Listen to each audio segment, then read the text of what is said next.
Olá, meu nome é Annelise Júlio Costa, eu sou psicóloga, farmacêutica, doutora em neurociências e tenho uma atuação profissional principalmente nas faixas etárias da infância e adolescência.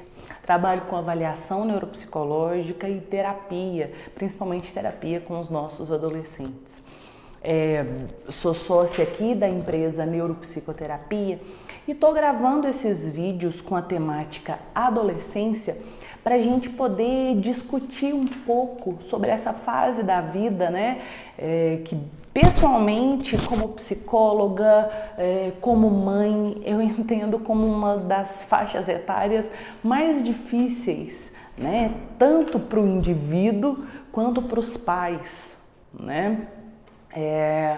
Assim, a adolescência por si só é uma fase de transição física, transição emocional, transição psicológica. E como qualquer transição, né, eu tô saindo de um lugar e tô indo para o outro. E isso traz uma insegurança, né? Porque se eu tô saindo de um lugar e indo para o outro, aonde é que eu vou chegar, né? E a adolescência mudou, o conceito de adolescência mudou muito nos últimos anos, na verdade, né, no último século, né? A gente tinha aí a infância e para a vida adulta, a partir do momento que eu sou minimamente independente, já posso trabalhar, já posso carregar peso, vamos dizer assim, já sei cozinhar, eu já sou um adulto. E hoje a gente sabe que essa fase não é mais bem assim, né? Eu não sou o tipo de pessoa, o tipo de profissional que fica, mas a adolescência hoje tá perdida.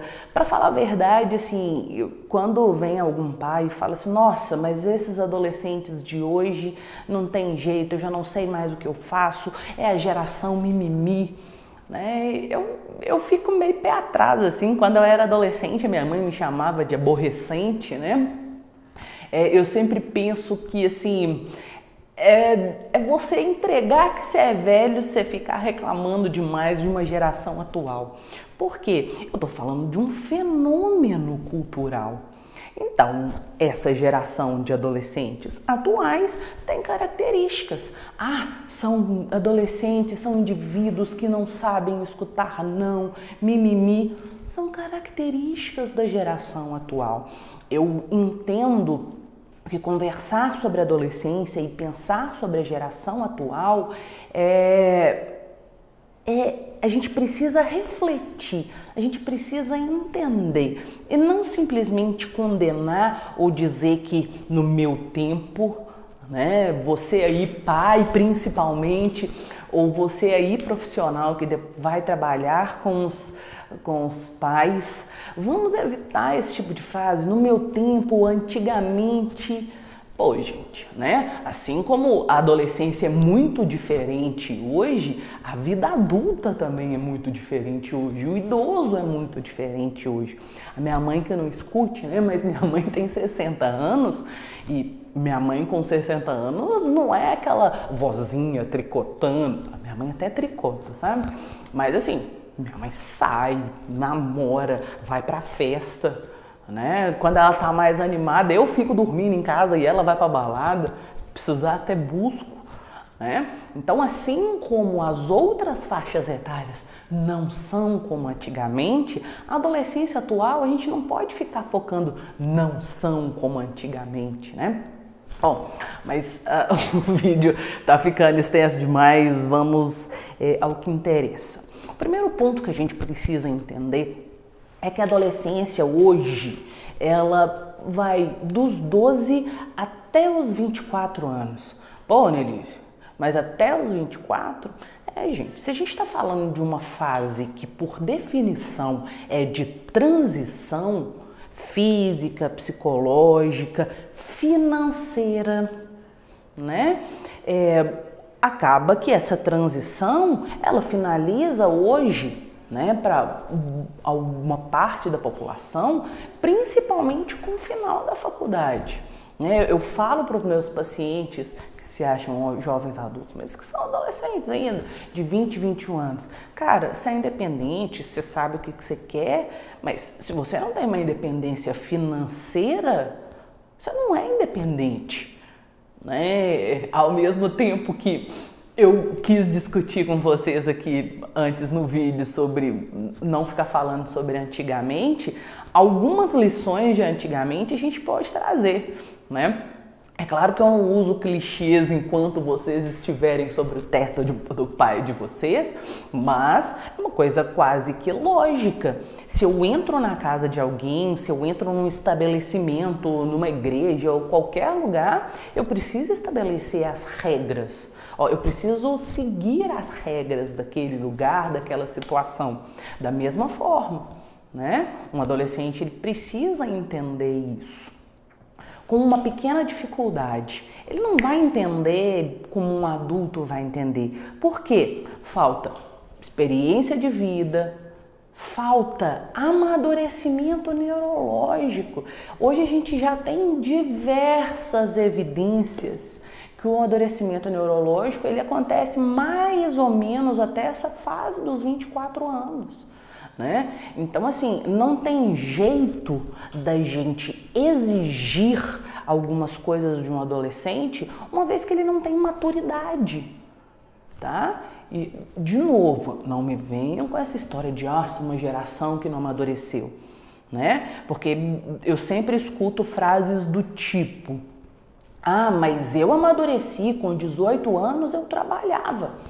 A pergunta que muitas das vezes eu faço para estes pais é o seguinte: a que custo? Então, de novo não, a primeira vez, né? A minha pergunta é o seguinte: a gente precisa organizar as ideias, as estratégias, as orientações para os pais de adolescentes. Por quê? Ok, gente, de uma maneira ou de outra, eles vão dar conta, mas a que custo? E aí agora, nesse momento, eu tô falando para você, pai, né? A gente quer sempre o melhor para o nosso filho. E aí você move mundos e fundos e na adolescência, não, tem que aprender. Não é assim que funciona. Né? Não orientar os adolescentes e não trabalhar em paralelo com estratégias com ele é a mesma coisa que você colocar, a mesma coisa que eu pegar minha bebê de 6 meses, colocar lá sentada e falar assim: fica aí, Anitta, vai comer. Ela não tem condição, né? Isso tudo é complicado e não é tão concreto, né? Porque minha bebê, é óbvio, não consegue andar ainda com 6 meses. Agora, você pega um adolescente aí de 17 anos que tem as vontades dele, que anda de Uber sozinho, que estuda, eventualmente faz até trabalho voluntário e às vezes não sabe tomar decisões sobre relacionamentos, sobre uso de droga, sobre até que horário ele pode ficar na rua. Sim, isso ele não consegue, né? Ele precisa de uma orientação. E aí aqui eu vou voltar um pouco na teoria, né? Existe uma diferença entre independência e autonomia. E isso são características cruciais para a adolescência, a gente entender isso. Independência significa ser capaz de ir e vir sem depender de ninguém, né? Então, necessidades básicas, banheiro, até pegar um ônibus, um Uber. Agora, autonomia é a capacidade de se autogovernar, tá? De tomar decisões eficientes em relação à própria vida. Entre nós há quem diga que adultos não conseguem fazer isso. Ok, eu concordo, mas a adolescência por si só, eles não são capazes de fazer isso. De novo, por questões de falta de experiência e até de desenvolvimento maturacional, né? Um adolescente não sabe avaliar um custo-benefício.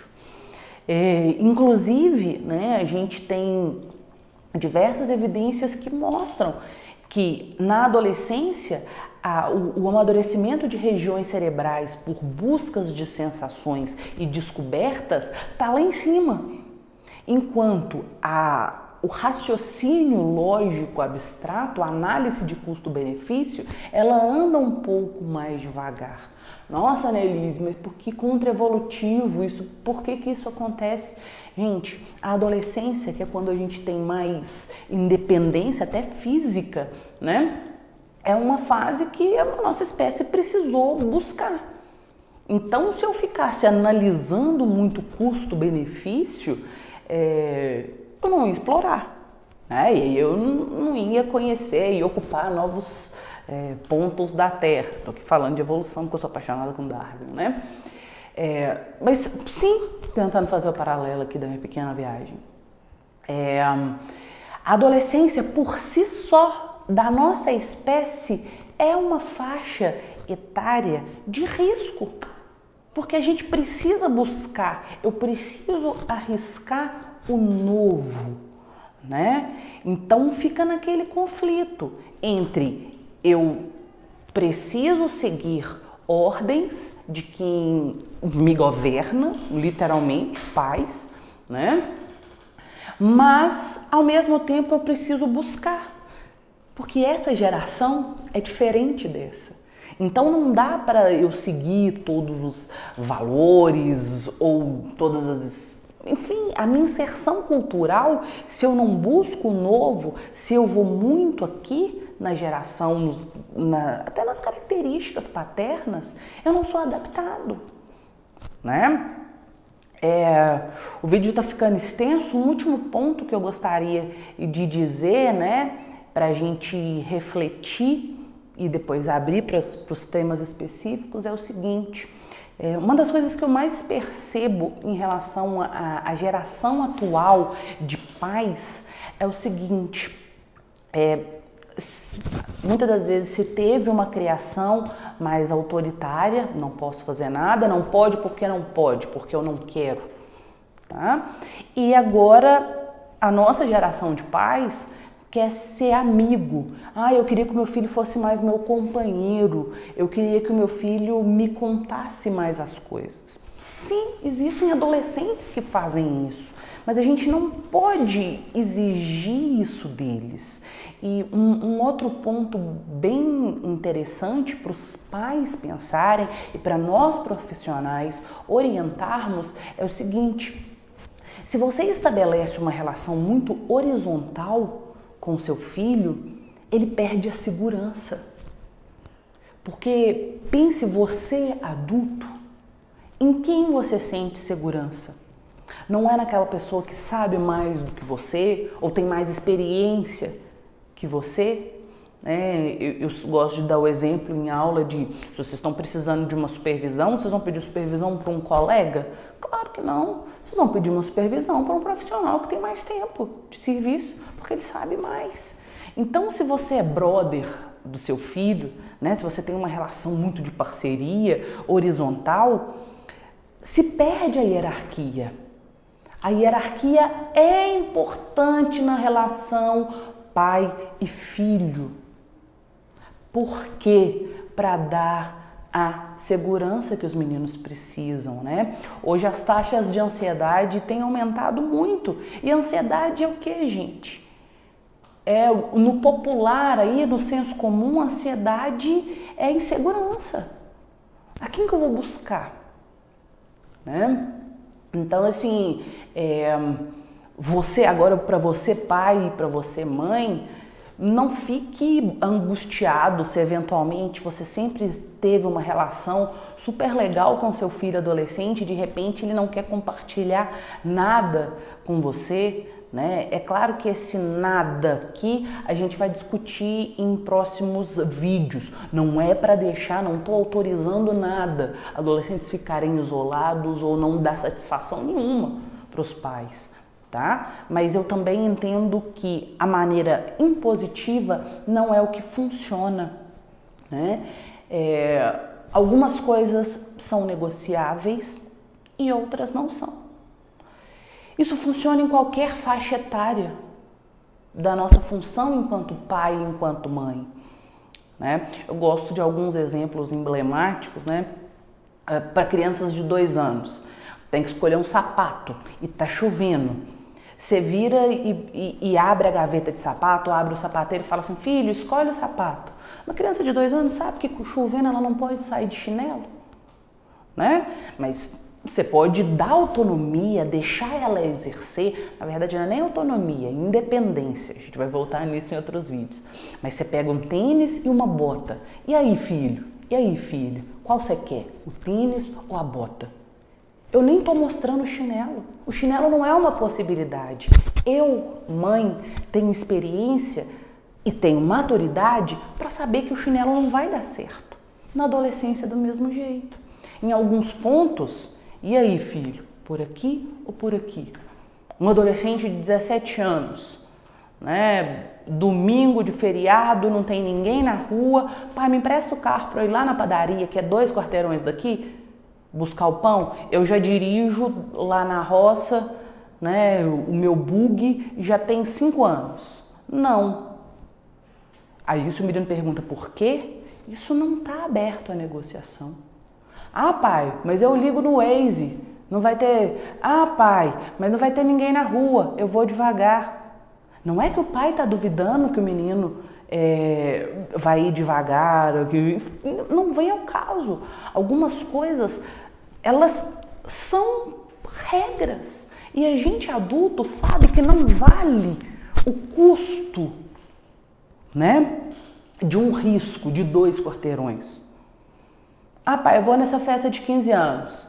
Aí o menino fala assim, eu vou voltar às 6. Aí o pai fala assim, não, você vai voltar às 2. Esse é um ponto, por exemplo, que é negociável, né? É claro que eu não tô aqui para dizer que horas que adolescente tem que voltar de casa não, tá, gente? Porque isso depende muito de valores familiares, tá? Mas... enfim, o menino fala de 6 e o pai fala 2. E aí o menino fala assim, não, pai, mas eu preciso voltar antes. Bom, e aí isso é uma situação, né, diferente da do carro, que está aberto à negociação. Por quê? Aqui o pai pode escutar o argumento do menino. Pai, mas 3 horas vai acontecer uma surpresa e eu tô... O pai pode avaliar, conforme os valores da família, conforme as situações, se ele vai abrir, ou se o menino tem aquele direito adquirido dessa negociação, né? Ou se ele está disposto, por exemplo, a acordar mais tarde, né? É claro que existem vários pormenores, mas essa é uma situação que sim, está aberta à discussão. O uso do carro não está aberto à discussão. E aquelas situações onde não estão abertas à discussão, é que é sim ou não e pronto. Por quê? Se a gente abre para discussão, você está validando que a argumentação dele é válida. Qualquer argumentação que aquele adolescente colocar para aquele pai pode fazer sentido, pode não, normalmente faz sentido, tem lógica, mas não é válida. Por quê? Ele não está considerando características essenciais que é só o adulto que sabe, que é o risco de andar 2 quarteirões, que, enfim, são inúmeras variáveis que ele não vai conseguir controlar, né? Enquanto a situação da festa salva, né, situação por situação, é negociável, ele não está em risco. O difícil é entender o que é negociável e o que não é negociável, né? Mas, bom, acho que esse vídeo já ficou grande demais. A intenção de fazer esses vídeos é abrir para discussão, para dúvidas. Comenta aqui embaixo, faça a pergunta. Eu ainda vou fazer vídeos sobre perguntas se os pais têm direitos de mexer no celular dos meninos, se eles têm direito a ter acesso, como fazer o controle, né? Como ser autoridade sem ser autoritário, Isso eu comecei a conversar um pouquinho para vocês hoje. Esse vai ser o próximo vídeo, né?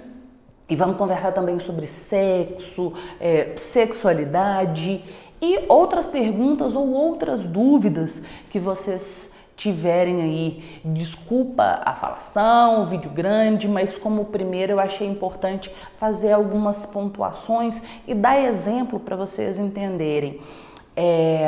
Tô vendo que o livro tá aqui.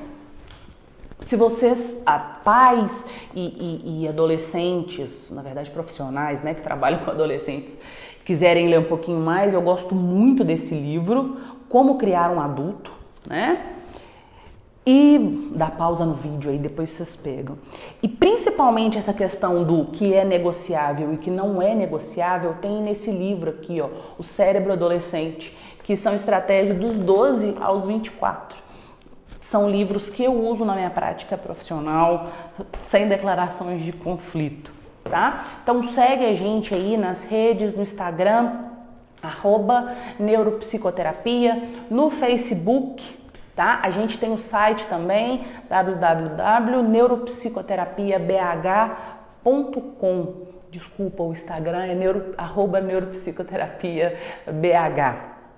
Desculpa aí o improvisado. Deixa seu comentário, deixa principalmente sua dúvida e a sua demanda, principalmente você, pai.